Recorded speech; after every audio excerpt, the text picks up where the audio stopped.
Hi, everybody. Thank you so much. I'm here today to talk to you about this issue, the idea of the code, the guy's code of being, the masculine code, the code of being a guy. To do that, I'm going to reveal one of the tenets of the code first. One of the tenets of the code that I've experienced over the years, and I see time and time again when I work with young guys, is this idea of being the solitary man who confronts every issue solitarily and deals with it solitarily, and he's alone, and he rides off into the distance alone afterwards. I'm going to break that tenet right off the bat. And I'm going to start this talk with a little bit of gratitude.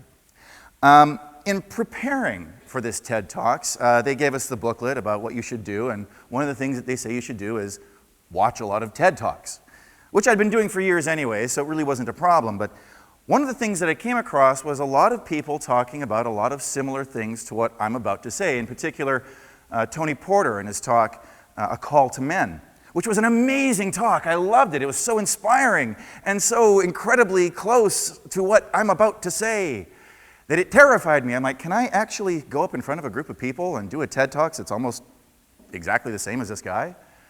And then I thought, no, let go of that fear, because this is actually a hopeful experience. The idea that more than one person, more than one group of people is doing similar work around a similar idea because they see a similar need, this is hopeful. So instead of starting this with fear or anxiety or not even doing it at all, I'd like to offer up some gratitude to everybody doing this work, whether it's similar to the work that I do or your own, and offer some solidarity and purpose. So thank you. And I'd like to go even further into my introduction by letting you know who this person is standing in front of you and how I came into this work with the idea of empowerment and violence prevention. So we're going to have to go back a few years. Now, I come from a family of 7. 2 parents, 5 children, all older sisters, and a baby boy. In 1978, the sister in age closest to me, who was 16 years old at the time, was murdered. Now, over 20 years later, through the miracle of science and DNA evidence, there was a suspect, an arrest, and a conviction. The story doesn't quite end there, because at around the time of the trial, the voir dire, which is the presentation of evidence to see if there's enough evidence to go to trial, that day of the voir dire was the day of my job interview in the field of violence prevention. So I'm sitting there in my job interview thinking, and I'm not really a woo-woo guy, but it was a woo-woo moment, you know, where these two things are having a synchronistic moment here, and I'm seeing the connection between what had happened in my family and the reason why I'm doing this work, and I went, I think I'm in the right place at the right time for the right reasons, and I think I might even be the right guy. So that's kind of how I started in this work. It's not the only reason why I stay. I mean, it's part of my journey, but it's not the whole thing. I get a chance every day, week, month, and after 10 years, I get a chance to work with young guys in their journey to becoming men in the world. And I hope, and I feel inspired that I might be a part of that journey in a positive way. So that's kind of how I came into this work. But what is this work? What is this idea of code? What is this code of being a guy? Well, in the simplest way I can say it, and like all simplistic definitions, we know that the actual placement of that idea in the world is really complex and very far-reaching, has many tendrils. The simple idea that I'm working with is this. The code is the rules, regulations, rewards, and punishments about what it means to be a guy. Now, I know there's lots of codes. I mean, I know this is not just guys have a code and everyone else gets a free pass. Everyone's got codes. All genders have a code. All people do. I'm here to talk about what's going on in the guy's code. So you've got this guy code, but what is it? Where does it come from? Well, any influence that you can think of is a part of that code, whether it's your family, the media, the world around us, the institutions that we participate in, the institutions that we avoid. All of the things that are an influence in your life feed into this idea of code, both good and bad, things that we're supposed to do, not supposed to do, be or not be. All of that's being fed in. And it's coming into us, I believe, from birth. Here's an idea. 2 babies are born. Baby boy, baby girl. Brand new, fresh out of the oven, popping fresh babies. There they are. Baby boy's got a blanket, baby girl's got a blanket. What color is the girl's blanket in general? Pink, yeah. The boy's blanket? Yeah. From birth, we are literally being wrapped up in someone else's idea of masculinity and sent on our way. And that's how it starts. I'm not saying the baby gets it. The baby's not going, hey, I got a pink blanket. What's going, hey. He's not doing that. He doesn't even see yet. But it's part of his perspective, and as he grows into that, becomes part of his reality. Now, I want to take this idea of code and take one small section of it. And I think by taking this small section, it'll illuminate a bigger picture. Let's talk about the idea of emotion. And take one emotion in particular, the idea of crying. This is a big one for guys. Can guys cry? Can they not cry? When are they supposed to do it? When are they not supposed to do it? When I hear guys talk about crying, often the things they say are things like, I can cry if I'm hurt, if the team has lost, or someone's died.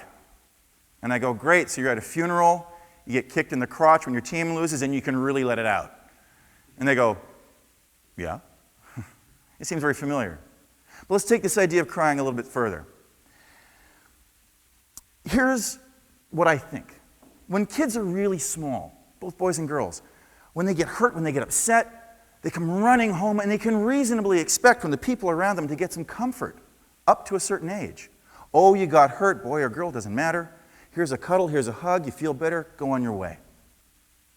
And then, I think with the best of intentions, not with a hard heart, but with an open and loving heart, these people who are guiding these young people into the world need to give this person some protection. Because it is actually a good quality to be able to deal with the hard things that happen in life and overcome them and move on and thrive. That's a good skill. But how do we do it? So we see this young guy come running home this one day, this young guy, and every time he's been hurt before, he gets that comfort and sent on his way. But today's that magic day. So he comes running home today. Oh, I'm upset, I got hurt, something's not right in my world. And what does he get? Hey, you're a big boy now, and big boys don't cry. So what does he learn? What he learns is the thing that caused the pain in the first place isn't nearly as bad as his reaction to it. So what does he do? Well, he needs the big people around him to take care of him. He doesn't know that necessarily consciously, but subconsciously he understands that he can't pay the mortgage, drive, or get food. So he needs that approval. So what does he do? I'm a big boy now, right? Good boy. And he gets approval for stamping down on an emotion about something that actually happened to him. And the more and more and more that happens, he forgets the place where it started. And we see grown men living in pain as a definer of what it means to be a man. And leaping at catastrophically damaging behavior to themselves, to their immediate circle, to the world at large, simply to find some form of approval or to find connection to a group. And that's just one element of this code. Now let's see how this code plays out. Because remember, when I started talking about the code itself, I talked about the punishments. I'll start with the punishments first. Let's say this guy grows up and he figures out the crying thing, and he sort of figures out a way to be in the world. He figures out that maybe he sees himself in his family and he has a good connection to his family. That's awesome. And he sees himself reflected in the media in some way that makes sense to him, so he takes that in too. And fundamentally, the code is working for him. And he's kind of trucking along, doing okay. And then, as happens to us all, at some point, what we want isn't in our familiar. It's over there. So in order to get there, he literally has to break away from the code, walk through no man's land to get to where he wants to go. Now, what's going on in the group back here?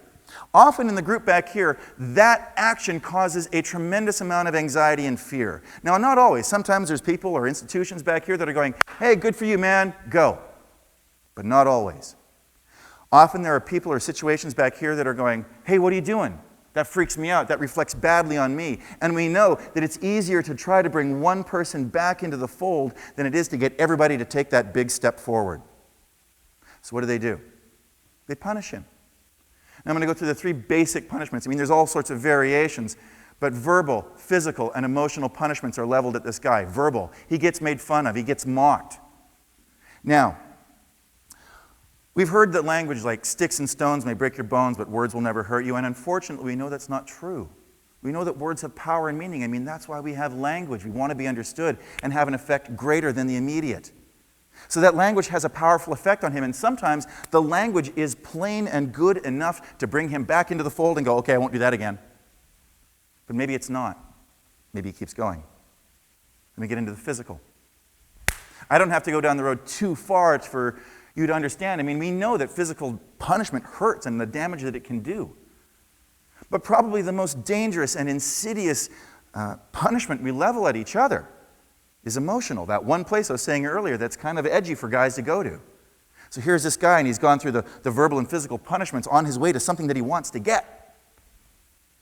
And this group back here is like, oh, words didn't stop you and bring you back, and punishment, physical punishment didn't bring you back. Ah, you're smoke. You don't exist. We're gone. And he loses that connection to community, whatever that community is. And that's potent. The loss of connection is so strong in all of us, in men too. You'll see guys leaping back into whatever they say we need to do in order to feel a connection. But let's say this too. Let's say this guy keeps going and he gets to this place and he's like, aha! I did it!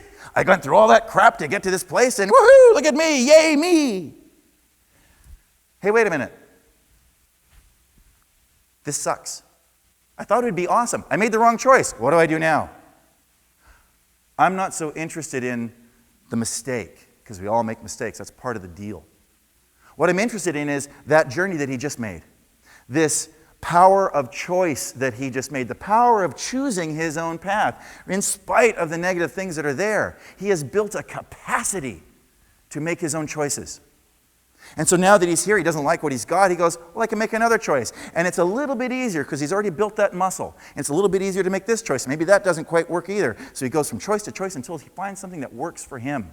And he starts to construct his code. He starts to put it together in ways that make sense and are of value.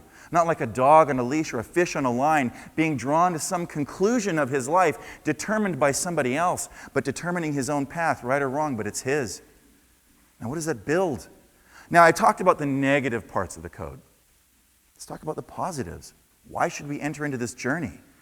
Because this guy, this person who's building his code is building up that sense of self-esteem, a sense of pride in who he is. Not overarching pride that obliterates everybody else, but a simple truth about who he is and feeling good about that. Looking in the mirror at the beginning and end of every day and go, that's the man I chose to be. That's the man I want to be. That's the man who can do things in the future. He's not burdened by his past. And he also builds a sense of inspiring others. You know? He is an inspiration to others. Maybe not the leader of nations, but maybe just the leader of his immediate group. Because he's made those choices. He's stepped up inside of himself. I'm encouraged by that, and I want to see that. Now, I'm talking about the code as it's coming in these negative ways or positive ways in a very direct conscious way. But code doesn't always come in like that. Sometimes it's kind of sneaky. I'll give you a little story about code in my life. It's a story about my father. Now, it seems like all my stories are kind of about death. I don't want to make it all about death, but it's kind of the deal. My father, who I love dearly, passed away some years ago. And this isn't a story where I'm going to, call him something nasty now. He was an awesome guy. My father passed away. A little while later, my mom and I were having a conversation in her kitchen. And apropos of nothing, she said to me, you know what pissed me off about your dad? I was like, whoa, okay. What? She said, he never held my hand in public. I was like, that's it? Awesome. And I went home and I thought about it and I went, oh my God, I do exactly the same thing.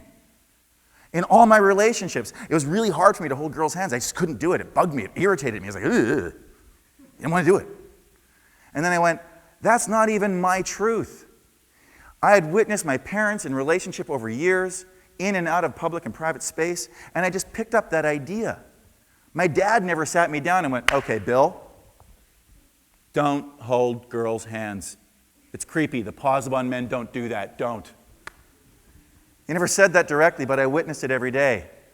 And so I put that into my belief system. And believe me, I'm not perfect at that now, but I'm certainly on the path. And that's how the code can work too. It can be something that inspires us, it can hold us back, but it's our choice. And it's not this hard and fast thing that's passed down from generation to generation like this lead ball. Thunk, thunk, thunk, thunk. Here, you take it. I'm dead. Bye. It's not. We've come to believe that because it's, I think, a little easy. It's a bit of a cop-out because the code is actually expansive and it can move and it can shift. And the ideas that we had as children aren't necessarily the ideas we need to have as adults. They're not necessarily the right ones. So it needs to evolve. And the only way that it can really evolve is if we take a good look at the why of why we do things as men. Another way to look at code is this. If you look at a computer, I'm not saying guys are as simple as a computer. I'm not saying that. But if you look at a computer has code. And that code is running behind the system. It's behind the screen. You don't see the code, but you see the results of it. The ones and the zeros that make up the screen that we see. I'm interested in looking at the why of why men do what we do and to make some choices about those whys.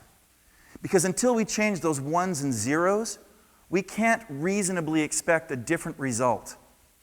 Because it's the same code running again and again and again. So we need to change the source, the why of what we do. I have a belief. I believe this.